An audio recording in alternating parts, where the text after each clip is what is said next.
The word jihad is mentioned in the Quran about 41 times. The words mercy, peace, and compassion are mentioned about 355 times. Yes, come in. Come on in, Riaz. Sit down, please. Contrary to popular belief in most Western cultures, Islam is a religion that preaches peace and tolerance. Yes, Patricia.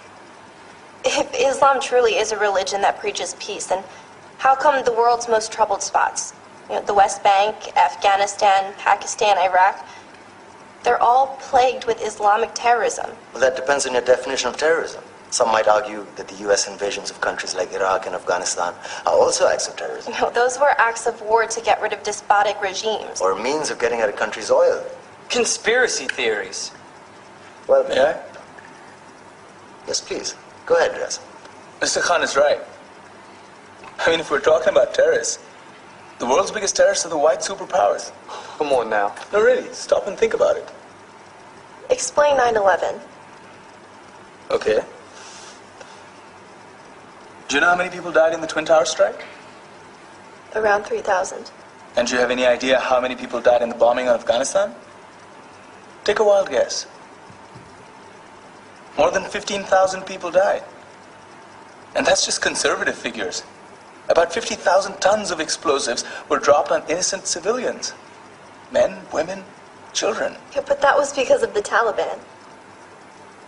Now that you brought it up, did you know that the Taliban was a creation of the CIA to fight the Russians? Whatever. They were still harboring terrorists.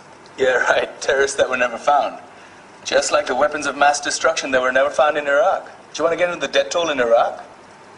500,000 civilians and counting. And what do Britain and America say when they don't find these weapons? It's simple. They just say sorry. And still refuse to relinquish control of these countries. What are you trying to say? What I'm trying to say is that just because you're American, wear a fancy suit, and call yourself the president, doesn't make you any less of a terrorist. I'm saying that if you don't stop meddling in other people's countries, you will face a backlash. If Muslims like you feel that way, then why don't you get out of our country? We will. As soon as you promise to leave ours.